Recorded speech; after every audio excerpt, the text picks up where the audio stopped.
Moins d'une heure plus tard, Wall Street repart dans le rouge, avec des investisseurs nerveux et qui craignent une escalade de la guerre commerciale menée par Donald Trump. Et oui, on a cru qu'il y aurait une pause de 90 jours, et puis non. Mais il a dit n'ayez pas peur. Et évidemment, les plus impactés au départ des droits de douane, ce sont les Américains. Alors, comme elles rentrent en vigueur demain, vous savez quoi, ce qu'ils font nos amis américains? Alors, ils ont pris leurs grosses voitures pour aller dans leurs gros magasins, pour remplir leurs gros caddies avant demain. Reportage sur place. Remplir son caddie pour éviter les droits de douane. Face aux nouvelles taxes imposées par Donald Trump aux pays étrangers, les Américains font le plein par précaution. Dans les allées de ce grand magasin, ce salarié est venu spécialement pour acheter ses marchandises préférées avant que leur prix n'augmente. Je veux acheter des choses avant qu'elles ne deviennent trop chères avec les droits de douane. Du café de Colombie, de l'huile d'olive, elle vient d'Espagne ou d'Italie, je crois. Du vin, bien sûr, et des macarons qui sont produits en France. Avec ces nouvelles mesures, il craint pour l'état de l'économie américaine. Ça va faire du mal aux consommateurs américains, aux fermiers américains et aux exportateurs américains. C'est l'une des décisions politiques les plus stupides que j'ai jamais vues. Alors ensemble, on va parler d'hygiène et de microbiologie. On verra que de ne pas mettre des gants pour le ménage, ça peut nous intoxiquer à petit feu, on en parlera tout à l'heure. Mais aujourd'hui, c'est aussi l'alimentation. Vous allez voir qu'un député est parti en guerre pour faire interdire l'hexane. C'était, vous allez sûrement nous en parler après, c'était dans le 20h de France 2. Son nom nous est inconnu. On ne le trouvera pas sur les étiquettes, mais il fait pourtant partie de notre alimentation, utilisé pour produire de l'huile, de la margarine et même du lait infantile. L'hexane est un dérivé du pétrole, potentiellement néfaste pour la santé. Un député veut l'interdire si sa dangerosité est démontrée. Il faudra dire aux consommateurs, ce produit contient de l'hexane et donc vous avez du pétrole dans ce produit-là. Et si vraiment on s'aperçoit que ce produit est dangereux, tel que je le crois, alors il faudra demander l'interdiction. Comment du pétrole peut-il se retrouver dans nos assiettes? Lors de la fabrication d'une huile de tournesol, par exemple, les graines sont broyées. On rajoute de l'hexane, un solvant, qui va séparer l'huile du reste des graines. Le mélange d'huile et de solvant est chauffé. L'hexane s'évapore alors complètement, en théorie. C'est quoi l'hexane? C'est très simple à expliquer. Quand on peut faire de l'huile, par exemple, prenez des olives, vous les écrasez et vous obtenez de l'huile d'olive. C'est simple. Et là, vous allez avoir sur la bouteille marqué première pression à froid ou extraite à froid. Ça, c'est l'huile qu'on a toujours fait partout en permanence. Bien. Seulement, aujourd'hui, ce qu'on veut, c'est rentabiliser. Et qu'est-ce qu'on fait? Une fois qu'on a écrasé ces olives, on obtient une masse compacte et on ne peut plus écraser plus. Mais il reste encore un peu d'huile dedans. Donc qu'est-ce qu'on fait? Ces graines qui nous restent, qu'on a écrasées mais qu'on ne peut pas écraser davantage, on va les broyer, on va les chauffer, on va mettre un solvant qui va extraire les dernières traces d'huile qu'il y a au centre de ces graines. Alors ça va faire une huile noirâtre dégueulasse. Le solvant s'évapore, mais maintenant c'est noir, on peut pas la consommer. Donc il va falloir la décolorer, la désodoriser. Et d'où ces solvants. Et ensuite vous avez cette huile morte, sans aucune vitamine, sans oméga 3, sans minéraux, sans oligo-éléments, sans mucilage. Et c'est cette huile morte que vous avez, vous savez, l'huile que vous avez en bidon en plastique qui est jaune or, mais ça n'a rien de l'huile, c'est du 100% gras qui n'a aucun intérêt pour la santé. Et en plus, dans du plastique, donc avec le risque de retrouver des microplastiques, puisque le gras extrait du plastique des microplastiques. Donc l'huile, elle s'achète première pression à froid dans des bouteilles en verre, et c'est le seul moyen d'avoir de l'huile sans hexane. Donc vous êtes pour l'interdiction de l'hexane comme c'est évidemment, mais pour l'interdiction de cette huile morte qu'on vend depuis longtemps pour des raisons financières. Valérie, on s'en est parlé hier, c'était un drôle de dimanche à Bamako où l'on a enterré Amadou du groupe Amadou et Mariam. Alors il y a eu des hommages qui sont venus du monde entier, Barack Obama, Stevie Wonder, le monde entier s'est ému de cette disparition. Je vous propose un petit medley pour lui rendre hommage. Les dimanches à Bamako, c'est les jours de mariage. Les dimanches à Bamako, c'est les jours de mariage.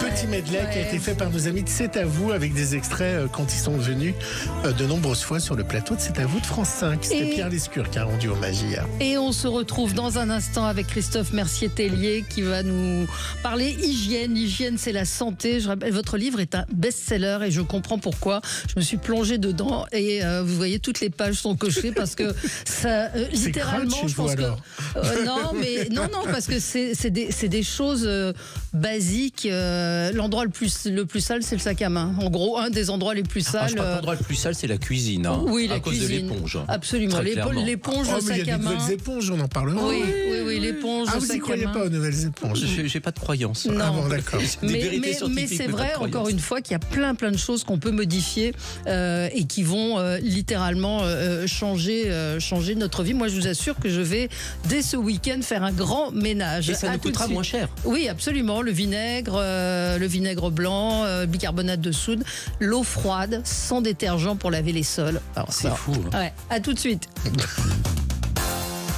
Le 10h midi, Sud Radio Média, Valérie Expert, Gilles Gansman.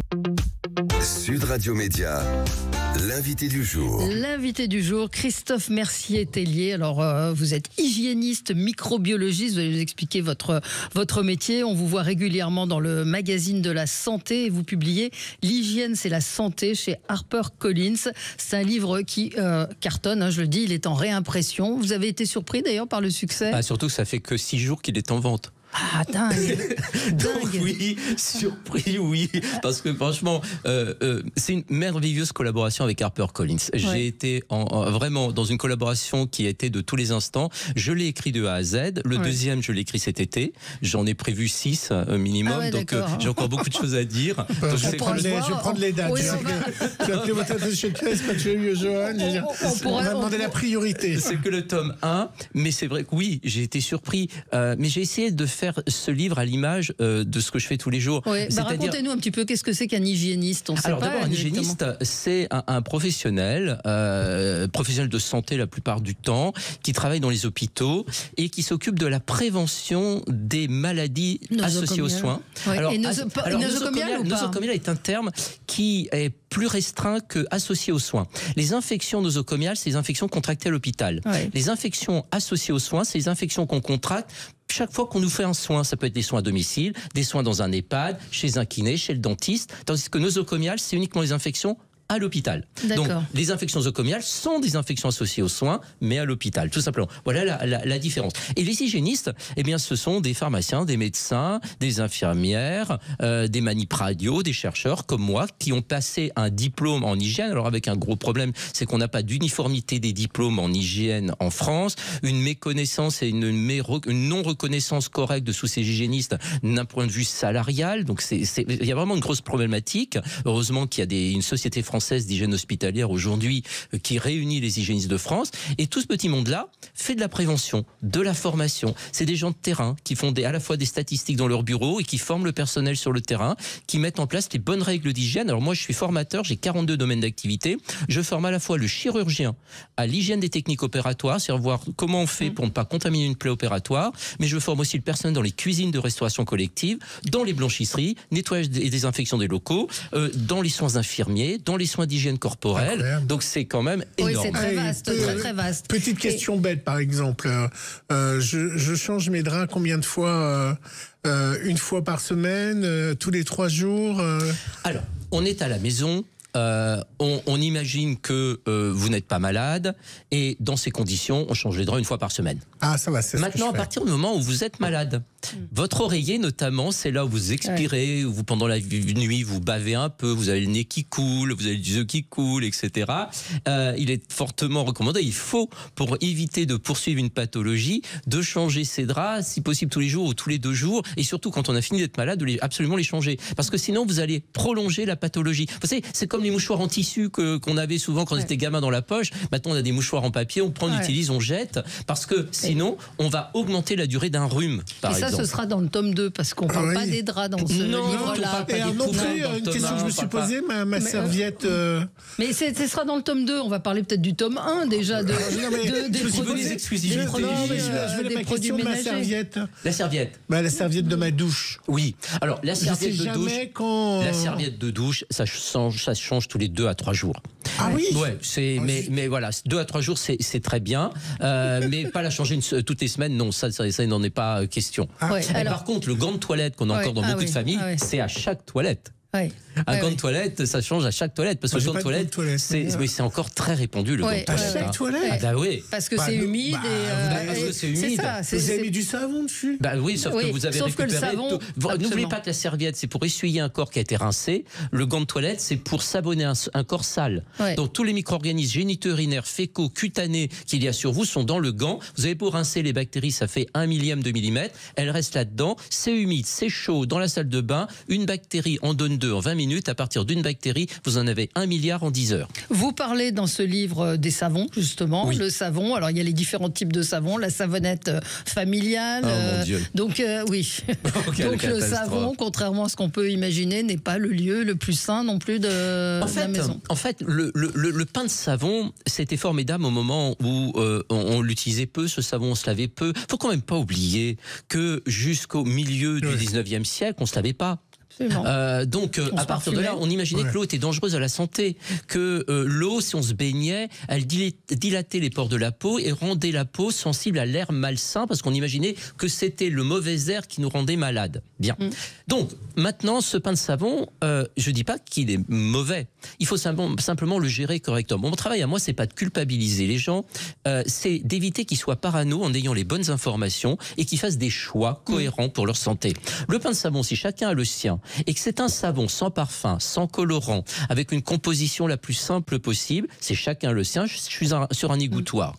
Maintenant, si vous avez une infection cutanée, une infection staphylocoque doré, une mycose, etc., hors de question d'utiliser un pain de savon. Vous allez prolonger la pathologie. Alors, mes détracteurs, parce qu'évidemment, quand vous êtes scientifique, vous avez des détracteurs, vont me dire, mais attention, le savon de Marseille, c'est un pH très basique, donc ça tue les micro-organismes. 1, ça ne les tue pas tous. 2, comment on le sait? Quand vous achetez un savon, vous regardez, vous, le pH qu'il y a dessus? Bah, bien sûr que non. Le savon de Marseille, c'est le meilleur savon? Le savon de Marseille, il est le vrai savon de Marseille. Le savon de Marseille est à la peau ce que le décapfour est au four. C'est-à-dire que c'est un formidable savon, mais qui, dans sa version de base, alors le savon de Marseille, c'est de l'huile d'olive et de la potasse. Le savon d'Alep, c'est de l'huile de laurier et de la potasse. Donc c'est la même chose, c'est juste l'huile qui change. C'est des produits naturels, mais dont le pH est extrêmement élevé et beaucoup trop élevé pour notre peau. Donc maintenant, on sait faire des savons de Marseille en abaissant le pH pour qu'ils soient non agressifs pour notre peau. Mais comment on le sait? On n'a pas les indications. Par exemple, le pH n'est pas indiqué sur tout. Alors parfois on a pH neutre pour la peau, mais la plupart du temps on n'a rien. Donc on ne sait pas si ce savon il est bon ou non pour nous. Et c'est un gros problème. Mais idem pour les savons liquides en même temps. Avec une différence, c'est que le savon liquide, au moins, je ne le contaminerai pas quand je vais le prendre. Je vais prendre une goutte de savon liquide, c'est plus facile à doser. Bien sûr. Important, savonner c'est bien. Rincer, c'est mieux. Il faut mettre très peu de savon pour se laver les mains. C'est une dose sur des mains mouillées. Et quand vous prenez une douche, c'est un creux de main pour la totalité de votre douche. Du sommet de votre crâne jusqu'au bout de vos pieds. Pour le gel? Oui. Ah non, j'en mets à chaque fois, moi. Oui, mais un creux de main. Un creux de main. Pas pour la 50, d'accord, pas 50, la moitié du flacon, quoi. Et vous parlez des mollets. Parce que c'est quoi le danger d'en mettre trop? Parce que tout simplement, vous n'allez pas assez rincer et vous allez retrouver avec du savon sur la peau. Le savon, il est fait pour être rincé parce que ce qui va rester sur la peau, c'est des allergies cutanées, de l'eczéma, notamment au niveau des plis du coude. Et puis alors au niveau du mollet, je dénonce le syndrome du mollet qui gratte. Tout simplement parce que comme on rince souvent le haut, mais qu'on oublie au fur et à mesure de descendre et de rincer jusqu'en bas, tout le savon du corps se retrouve en bas des pieds. Alors il se retrouve sur les mollets, ce qui est un des endroits du corps où la peau est la plus fragile. Et donc, comme on n'a pas assez rincé, ça nous gratte en sortant de la douche parce qu'on n'a pas assez rincé. Et puis au niveau des pieds, parce que le savon il stagne, ça tue pas mal de bactéries et ça peut être un facteur qui peut favoriser l'apparition de mycoses au niveau des pieds. Alors, la cuisine, c'est un des endroits, vous l'avez dit, qui est peut-être le plus sale, le plus celui qui contient le plus de bactéries. Il y a beaucoup de conseils, nettoyer, ranger, régler la bonne température du frigidaire. Alors, moi, j'ai regardé, le mien, il est à 6 degrés. Ah bah non, mais là vous êtes dans des températures où la Listeria monocytogenes, bactérie qui s'attaque aux personnes, c'est responsable de fausses couches chez les femmes enceintes. Oui, bien sûr. Donc, bien sûr, et le réfrigérateur a sauvé l'hygiène alimentaire, à condition qu'il soit à 1, 2 ou 3 degrés. Problème. Sur les anciens frigos, c'est ça le problème. C'est que sur les anciens frigos, vous avez juste un truc qui se tourne, vous savez, un thermostat. Et il y a marqué 1, 2, 3, 4, 5, 6, 7. Je suis à 4. Oui, sauf que c'est pas la température, c'est la force du froid. Donc à 4, vous êtes peut-être à 6 degrés, tandis qu'à 6, vous êtes peut-être à 1 degré. Donc le thermostat, c'est un truc idiot, parce que les gens le confondent avec la température. C'est la force du froid, pas la température. Donc moi aujourd'hui, je dénonce cela. Maintenant, on nous dit, on a mis maintenant dans les nouveaux frigos une pastille qui s'allume en vert, comme quoi le froid est OK. Ouais, mais ça veut rien dire. Donc, au bout du compte, il faut qu'on ait tous nos frigos qui sont en vente, où on ait l'obligation d'avoir un thermomètre intégré pour qu'on sache exactement quelle est la température. Donc, je rappelle, au-delà de 4 degrés, le réfrigérateur est dangereux. Et attention, on ne stocke jamais rien dans le bac à légumes. C'est le bac pour mettre les fruits et légumes, pour mettre la bière, parce que le bac à légumes, il est à 8 degrés. 8 degrés, vous mettez de la viande, vous êtes mort. Pourquoi ça s'appelle un bac à légumes? Pour mettre les légumes, nounouilles. Bien sûr. Pour mettre des légumes. Non, mais c'est pas possible. Mais non mais franchement, ça s'appelle un bac à légumes pour mettre des légumes. Pourquoi vous dites j'ai pas compris. Il a dit qu'il fallait mettre les légumes et pas la viande. Mais pas la viande. Oui, c'est ce que je viens de dire. J'avais pas entendu ça. Il faut retirer les cartons aussi. Les cartons. Quand on achète des yaourts. Vous savez, régulièrement, je parle des cartons et je dis qu'il y a de l'urine de rat sur les cartons. Amazon, vous avez parlé des colis qu'on reçoit. Je fais une parenthèse hors cuisine. Vous dites, faut pas les rentrer dans la maison. Faut surtout pas les mettre sur la table de la cuisine pour les ouvrir. Vous avez le carton. Regardez bien. Regardez votre livreur qui arrive pour vous livrer un carton. Observez-le par la fenêtre. Il arrive, il prend le carton, il sort de la voiture. Il le met par terre, il ferme la voiture. Il l'a mis par terre combien de fois entre-temps, parce que d'ici qu'il soit chargé, etc. Donc le carton, il a été mis par terre sur toutes ses faces. Qu'est-ce qu'il y a par terre ? Du pipi de chien, du caca de chat, des insectes en décomposition, du pollen, de la terre, de l'essence, des milliards de bactéries, de champignons, de virus. Le carton, il arrive comme ça chez vous. Il a fait le tour de la Terre peut-être, comme ça. Donc toutes les faces du carton sont sales. Donc conclusion, ce carton, il faut le laisser par terre. En fait, c'est simple. Tout ce qui est sale, si je me lave les mains. Oui, mais le carton, si vous posez sur la table de la cuisine. Voilà. Mais alors, alors, vous allez répondre à un auditeur qui dit l'hygiène c'est bien, mais de façon modérée, plus d'anticorps, sinon plus d'anticorps, plus de défense. En gros, vos propos sont pas crédibles. Vous voulez vendre votre livre. Alors, vous allez nous expliquer, effectivement, parce que là, on doit marquer une pause. Si trop d'hygiène ne tue pas. Vous voulez savoir tout de suite ou après la pause? Après la pause. On va laisser le teasing. Le suspense. À tout de suite. Le 10h midi, Sud Radio Média, Valérie Expert, Gilles Gansman. Sud Radio, le supplément média. Oh là là là là, le supplément média. On parle beaucoup en antenne, on peut le dire à nos auditeurs. Christophe Mercier-Tellier, hygiéniste, microbiologiste. Vous publiez L'hygiène, c'est la santé.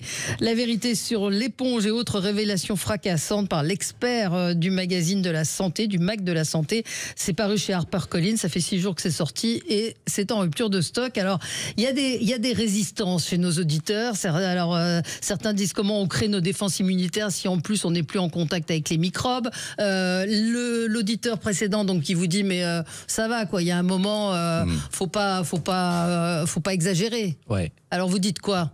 Parce que malheureusement, et j'ai beaucoup de respect pour chaque personne qui s'exprime, mais qu'en fait on a une idée reçue qui est de faire de l'hygiène, c'est mauvais pour nous. L'hygiène, c'est la science du juste milieu. C'est-à-dire que seuls ceux qui n'y connaissent rien font de l'excès. Ceux qui connaissent, et c'est le but de ce livre, c'est de créer cet équilibre, ce juste équilibre. Ouais. Moi, j'ai un chat à la maison. Je vis dans ma vie de tous les jours. Je ne suis pas parano. La paranoïa, du microbe. La peur du microbe, c'est exactement la même chose que la peur de l'étranger, la peur du noir, la peur de l'homosexuel, la peur de quelqu'un qui a une autre religion. C'est-à-dire quand on ne connaît pas, on a peur. Et c'est à partir du moment où on connaît qu'on peut ne plus avoir peur, de comprendre. On connaît les personnes qui nous entourent et on n'en a plus peur, ils deviennent des amis. Et bien les micro-organismes, c'est pareil. Il ne faut pas oublier qu'une peau propre, c'est une peau avec 1 million de bactéries par centimètre carré. Ça, c'est une peau propre. Et au niveau des plis, c'est 10 millions de bactéries par centimètre carré. Est-ce que le corps n'a pas les moyens de se défendre contre ces bactéries, justement? Mais est-ce qu'il ne va pas réagir? Alors, on va pas prendre les choses comme ça, Gilles, si vous voulez bien. C'est pas de dire ça. C'est que tous les microbes sont dangereux. Aucun microbe n'est dangereux. Tout dépend de la sensibilité de la personne. Ça veut donc dire que tout dépend. Est-ce que je suis déjà malade? Est-ce que je suis immunodéprimé? Est-ce que je suis un jeune enfant? Est-ce que je suis une personne âgée? Est-ce que je fais déjà de l'asthme, etc. Et en fait, il faut prendre en considération que l'hygiène a diminué les maladies dans le monde. Et que qu'est-ce qu'on essaye d'apprendre? Pourquoi on apporte l'eau partout? C'est pas seulement pour boire, c'est pour l'hygiène des mains. Pourquoi on essaie de faire en sorte d'avoir de l'eau potable? On ne regarde pas notre société. On a la chance de tourner le robinet, d'avoir de l'eau potable au robinet. Alors que vous avez que 50 pays dans le monde sur 250 pays reconnus par l'ONU où on a de l'eau potable au robinet. Mais ça, c'est de l'hygiène. Faut pas l'oublier. C'est-à-dire qu'on oublie un tout petit peu que nous vivons mieux dans nos sociétés, nous sommes moins malades grâce aux règles d'hygiène qui ont été mises en place et notamment l'eau potable. Donc, l'hygiène, c'est la science du juste milieu.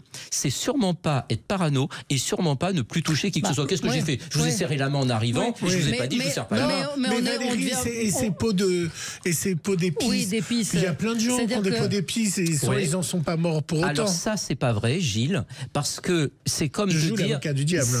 Mais vous avez bien raison. C'est comme dire, il y a plein de gens qui ont des désodorisants à la maison, ils en sont pas morts pour autant. Sauf que l'intoxication aux produits chimiques, comme l'exposition, par exemple, aux toxines de moisissure, c'est des petites doses sur le long terme. Et il faut savoir. Vous donniez l'exemple de l'Inde. Oui, alors l'exemple typique, c'est qu'on a des pays comme l'Inde où ce sont les champions du monde de la transplantation rénale. Pourquoi? Tout simplement parce qu'on bouffe tellement d'aliments contaminés, notamment par des épices périmées, que les reins sont foutus.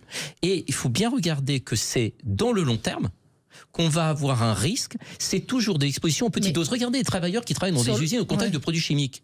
Ils en meurent pas au bout d'un an, ils en meurent au bout de 20, 30 ans. Regardez l'amiante, ça a été au bout de 30 ou 40 ans. Absolument. Et pendant des années, on a dit, d'exposer à l'amiante, ça craint rien. Or, moi, mon travail d'hygiéniste, c'est quoi? C'est prévenir maintenant pour éviter d'être malade plus tard. Et si on faisait un peu plus d'hygiène, on aurait moins de malades. Et ça, c'est un élément que j'aimerais bien plus voir dans les politiques de santé publique, c'est quand on nous parle de déficit de sécurité sociale, de se dire, et si on remettait en place un ministre de l'hygiène publique de France? Ça permettrait sans doute d'avoir... Ça a existé? Mais bien sûr.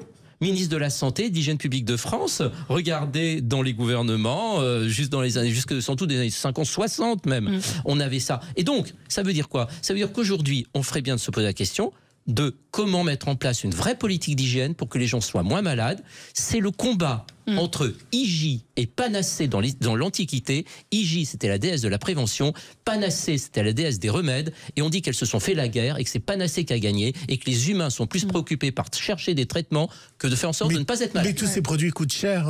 Valérie, en antenne, vous citez un article du Parisien sur le fait que... Hier, oui, c'était le dossier du Parisien qui disait que les Français sont en train de diminuer leurs dépenses d'hygiène. Et vous dites très bonne nouvelle. La très bonne nouvelle, c'est que quand on dit dans ce même article que c'est terrible parce que vous avez des personnes qui ont peu de moyens et qui ne peuvent pas acheter des produits chimiques pour nettoyer le sol. Ménagers, ouais. Et là, en tant qu'hygiéniste, je dis, mais dites donc, il serait peut-être temps de dire aux Français que c'est pas les produits chimiques qui font la propreté de la maison. Et comme je parlais de la microfibre, c'est 3 € les 5, qu'on peut les laver à l'infini et que ces microfibres, elles nettoient sans aucun produit chimique, on permettra à la fois aux personnes en précarité de pouvoir nettoyer leur maison, mais on leur permettra aussi d'être moins malades en étant en contact de produits qui sont d'une chimie envahissante et polluante dans leur environnement ménager. Alors, un auditeur me dit, c'est pas l'hygiène qui nous tue, ce sont les perturbateurs endocriniens. C'est vrai, vous en parlez. J'en parle énormément. Alors l'un des assassins, c'est le film alimentaire. Alors ça, je suis tombée de l'armoire en voyant ça. Le film alimentaire n'est pas fait pour emballer des aliments. Dans mon livre, je n'exprime pas d'opinion.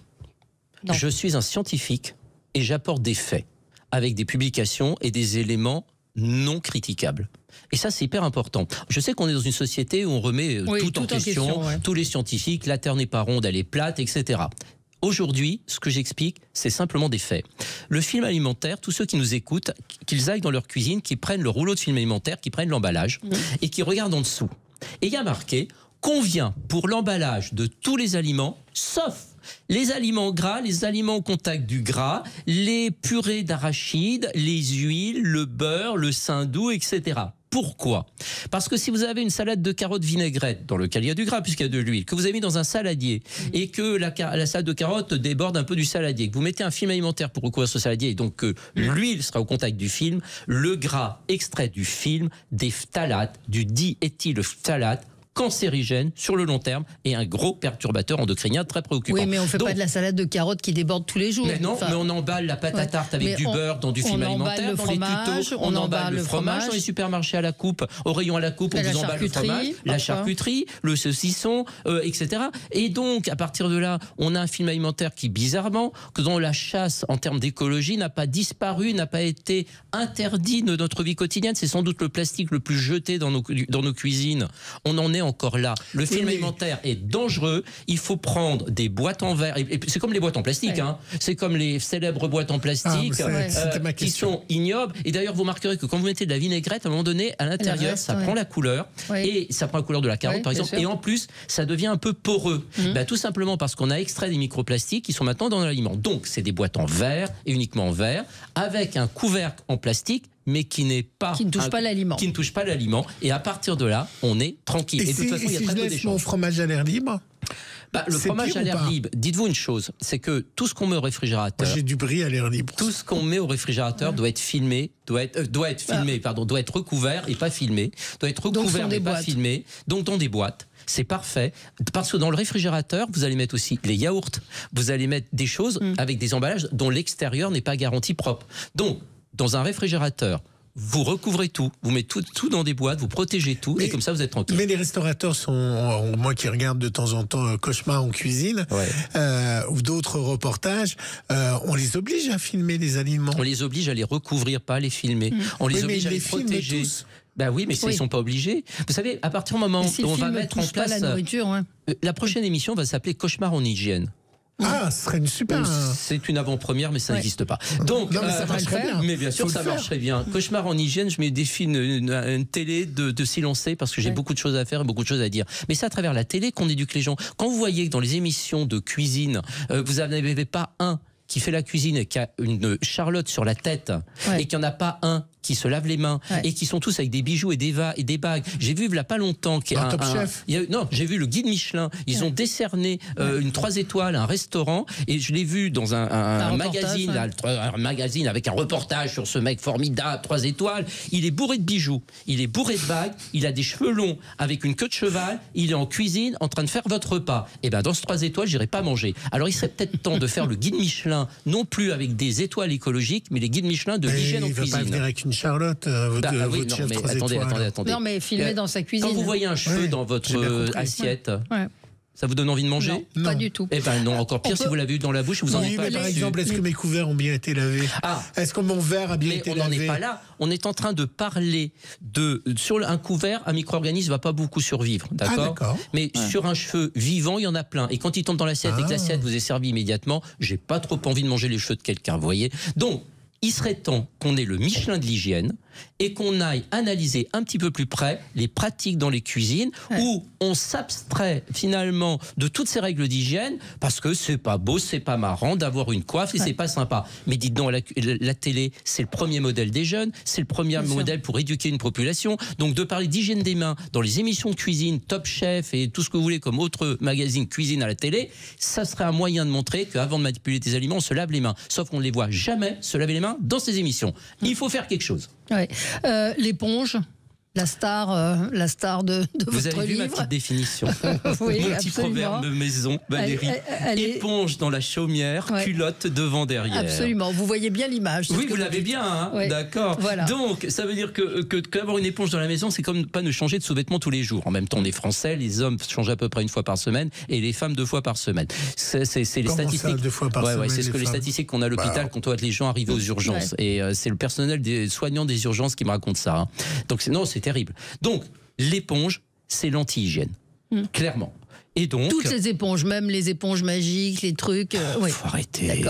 Faut arrêter. Le seul truc, c'est ça, c'est le microfibre. La microfibre. Ah, vous savez que maintenant, vous dites des éponges en microfibre. Et vous avez de la microfibre et il y a un cœur d'éponge. Oui, non. Oui, mais les nouvelles éponges qu'on met en machine et si à on laver... les met au lave-vaisselle Alors, vous avez 1 ou 2 marques d'éponges qui sembleraient s'en sortir parce qu'à l'intérieur, c'est pas spongieux et que c'est d'autres choses. Mais globalement, vous savez qu'entre la microfibre et pour gratter la gratounette en cuivre, ça, c'est la ce que vous gratounette dites. en cuivre, c'est merveilleux. Ça vaut 2 €. C'est un métal mou.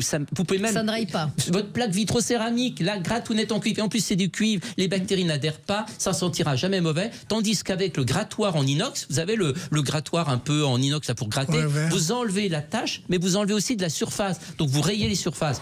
La gratounette en cuivre et la microfibre, vous en avez les 2 ensemble pour 3 €. Ouais. Et ça durera longtemps. Les aliments secs dans des boîtes plastiques, c'est non ?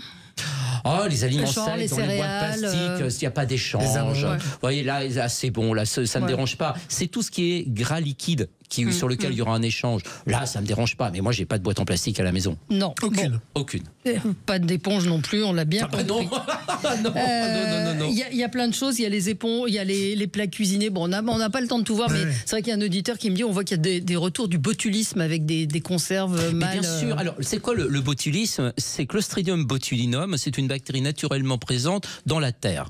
Clostridium botulinum, c'est une bactérie, en fait, qui, pour être détruite, il faut monter en haute température pendant un certain temps. C'est le principe de la stérilisation. Donc, industriellement, tout va bien. Le problème, c'est que les gens font ça à la maison. Ils ont le droit. Moi, ma maman, ma grand-mère, que je salue pour ma maman, ma mamie, est morte à 107 ans l'année dernière. Hein, et elle faisait des conserves. Mais elle m'a toujours dit, dans tes conserves, tu as un caoutchouc et si, quand tu ouvres la conserve, ça fait pas pof, c'est-à-dire qu'il n'y a pas de vide d'air, tu consommes pas ta conserve. Et c'est le problème, c'est qu'on n'éduque pas les gens et qu'au bout du compte, ils font des conserves, mais ils savent pas que il faut vérifier avec le caoutchouc qu'on peut pas l'ouvrir comme ça. Ils la consomment quand même en disant, après je vais la cuire et tout ira bien. Donc, vive les conserves maison. C'est formidable, mais faites attention à la bonne stérilisation. On n'a pas parlé de la salle de bain, des crèmes, des crèmes de beauté, à ne pas garder trop longtemps. Bref, c'est passionnant. Nos auditeurs sont là, ils n'ont jamais été aussi nombreux depuis très très longtemps à nous suivre. L'hygiène, c'est la santé, la vérité sur l'éponge et autres révélations fracassantes chez HarperCollins. Merci Christophe Mercier-Tellier d'avoir été avec nous. Encore une fois, l'idée, c'est pas de rendre dingue ou parano, c'est de montrer qu'il y a des choses qu'on peut peut-être changer au quotidien, qui faire prendre conscience. Moi, j'ai découvert effectivement laver le sol à l'eau froide, c'était très bien. Les cycles de lessive aussi, de lavage. Vous dites choisissez de laver à l'eau froide plus longtemps en cycle éco. Ça prend 3 heures et c'est pas cher. Donc plein de choses dans ce livre, c'est passionnant. Et merci à vous. Puis on vous attend pour le tome 2. Alors pour les draps, les serviettes et autres. Merci à tous les deux, c'est un grand plaisir. Mais je vous aime bien, je vous déteste pas. Voilà. Allez, aussi, je vous merci. Allez, à tout de suite pour les débats.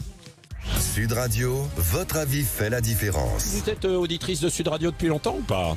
Depuis plusieurs années, depuis que je me suis rendu compte qu'on ne nous disait pas tout à la télévision.